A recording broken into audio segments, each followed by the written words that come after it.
Hello and welcome to this new video series where I cover the upcoming scenarios for the Russian summer offensive, which will likely take place here in 2 to 3 months time. In this period of time, we'll likely see a large-scale Russian offensive, whether it'll be in the south, east, north, or the whole front line.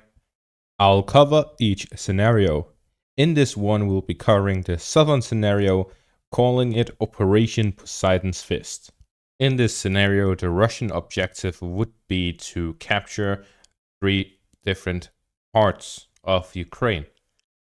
Each of these parts will be a separate stage, and depending on how each of these stages go, they'll go on to the next one.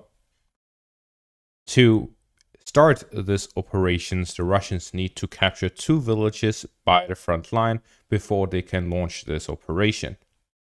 The first one is here in the Donetsk region, the village of Volodar, here to the south of Marinka, southwest of Donetsk.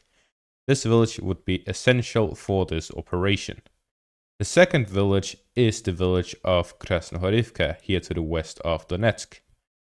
If the Russians capture both of these villages by the front line, the Russians would be in a position to start this operation. The operation will be centered around 3 different stages. The first stage would be the capture of the Donbas region, gaining full control of that. The second stage would be to make use of these advances and push towards the city of Dnipro. And the final stage would be to cross the Dnieper River down to the south in scenario 1, or to move in a northern direction depending on other developments. We'll get into that later. So the first stage is capturing the Donetsk region. The second one is capturing the city of Dnipro, and the third one is either to go north towards Kiev or west towards Odessa. Now that we have covered all of these main points, the objective of the operation, let's get into the details. First, we have to take a look at the power balance between the 2 sides. Back in December, Putin said that the Russians have 600,000 soldiers at the front line. And back in January, Zelensky said the Ukrainians had 800,000 soldiers at the front line. However, something to note is that Zelensky likely included all of the Ukrainian soldiers from the Lviv direction here with the border to Belarus, throughout the Russian border and down to the south, while Putin only included the ones who are inside Ukraine, that means in the southern front. With this information, we can see that by the front line itself, the line of contact, it is likely even 600,000 and 600,000. Now, as to how many are being mobilized right now by each side, the Russians, according to official numbers, are getting 1,000 to 1,500 volunteers every day. On the contrary, the Ukrainians are currently not mobilizing. It is reported that the Ukrainians throughout the months of January slowed down the mobilization, and in February it practically is non-existent. This means if they have to start a new mobilization, they would have to start again. They're currently not doing it. And according to one of these officers at the front line, who has an involvement with the mobilization process and training process, it typically takes 4 months between the start of the order to mobilize to soldiers arriving at the front line.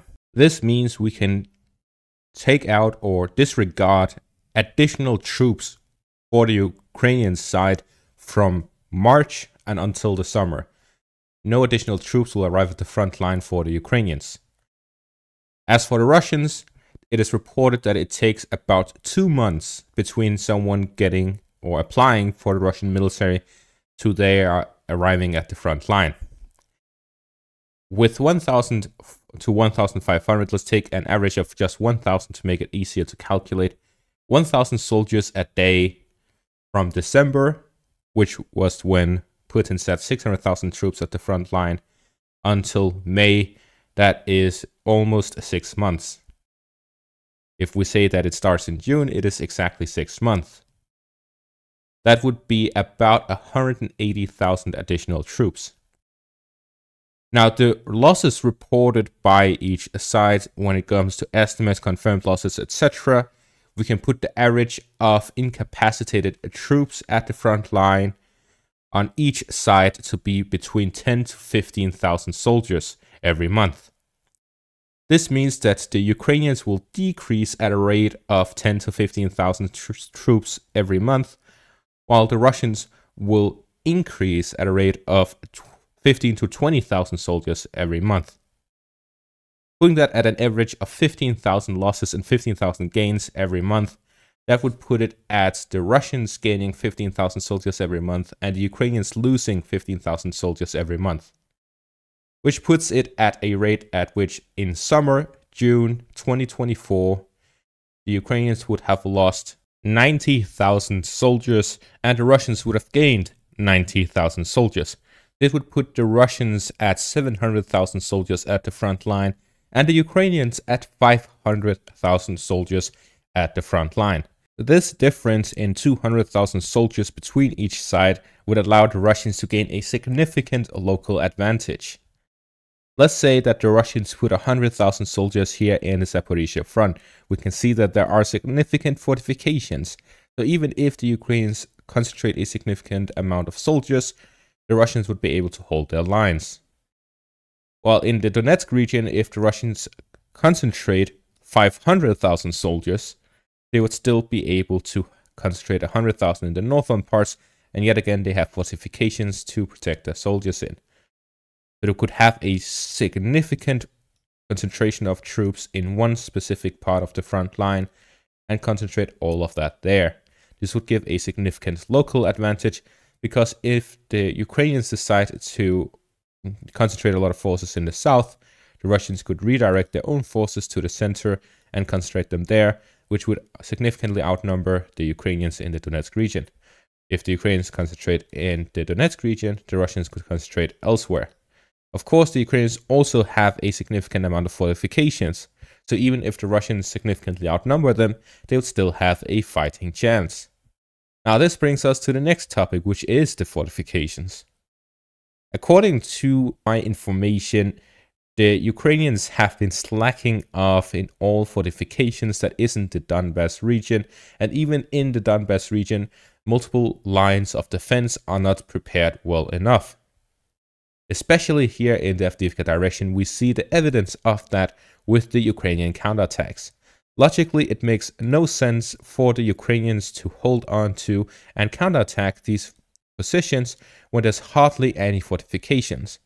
We can count the fortifications on one hand between Berdishi and Umanske, while the fortifications from Kalinove down through Ocheretine and down to the rivers and lakes here to the southwest, there are countless fortifications.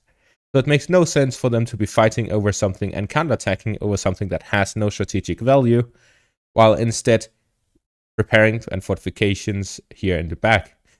Only if these fortifications aren't really prepared. This is likely the case. The Ukrainians are reported to have been slacking off in building these fortifications. They didn't expect Avdiivka to fall, and they wanted to fight over it. Instead, Avdiivka fell at a very fast pace towards the end, and this caused the Ukrainians to send additional forces to hold these lines to delay the Russians as much as possible to build these fortifications in the back. This means that the next lines of defense, all of these fortifications throughout the Donetsk region, are going to be comparatively insignificant when compared to cities like Avdiivka and the Konstantinivka-Sloviansk line. These two fortifications by the Avdiivka direction and this line here are the most well-defended areas. Following that, there are these parts by the front line in general. The first line of defense is very heavy. The subsequent lines of defense are much weaker. Therefore, it is likely that the Russians would look to break through the main line of defense with a heavy force and then try to take advantage of that. This is where the fist comes in from the operation name. What I believe is the Russian plan to capture the Donbas region is a two-pronged pincer attack. The Russians, with the capture of Volodar and Krasnohorivka here to the west of Donetsk. They will look to gain advantages with these captures to start 3 different pushes. Krasnohorivka and Vuhledar are the first lines of defense. This is where they are strongest, the Ukrainians are strongest. Therefore, with the capture of these, the Russians can move on to the next line of defense, which would be significantly weaker. And this is when they would use a significant portion of their forces and a concentration of their forces gained from moving troops from other fronts to push through in these central parts.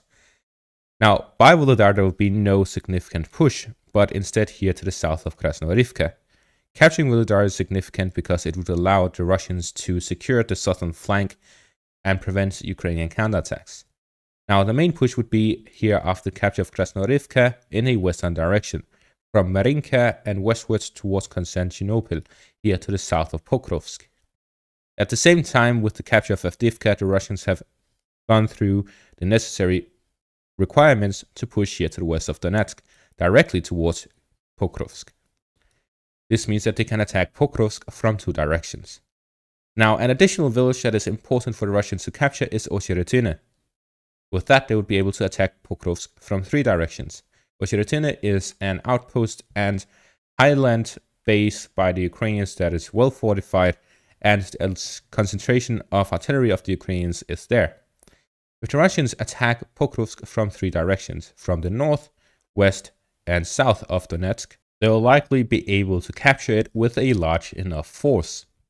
Pokrovsk is the center of supply for the Ukrainians in the Donetsk region.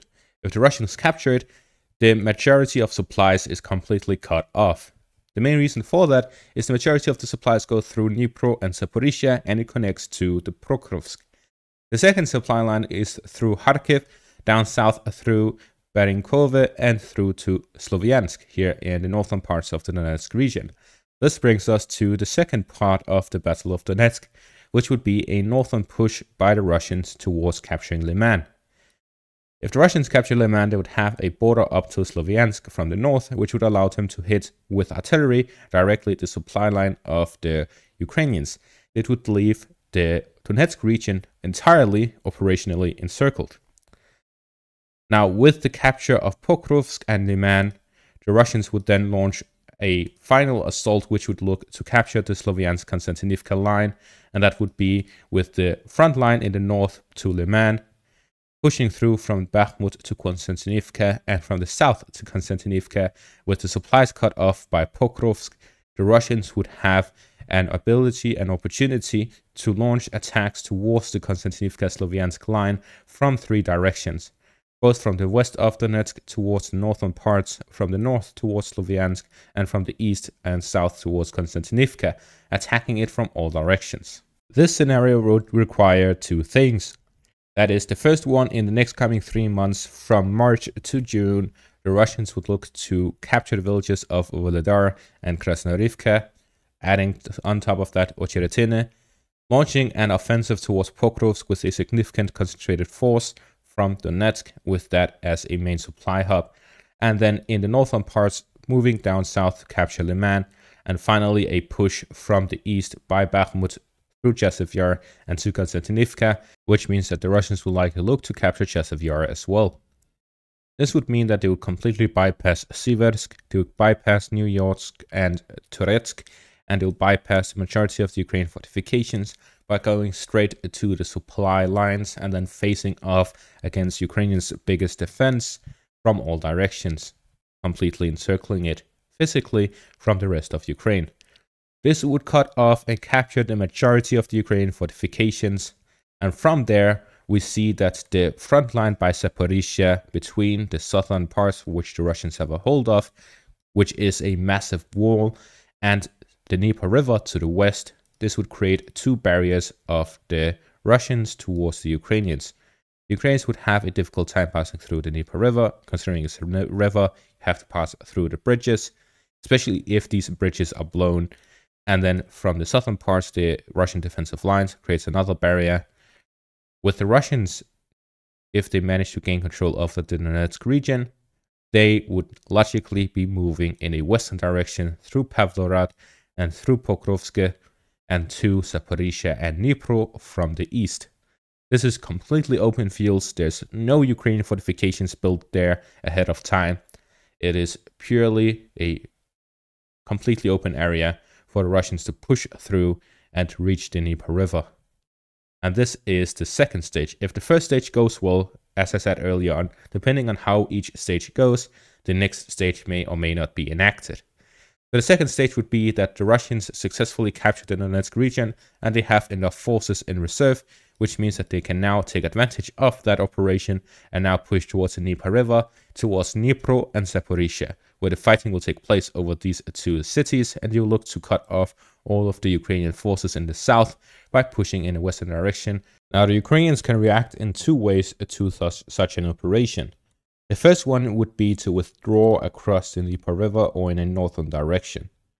If they withdraw across the Dnieper River, they will likely blow the bridges, and if they cross in a northern direction, they would look to create a new defensive line from Kharkiv through Poltava to Kremenchuk, and they'll likely also blow the Dnieper River bridges. In either case, they would try to block a Russian passage over the Dnieper River. And this is why the second stage, depending on how the outcome is in that one, the third stage will go in 2 different directions. If the Russians are able to cross over the Dnieper River and gain a foothold across, they would likely go to Odessa and prioritize that over Kiev.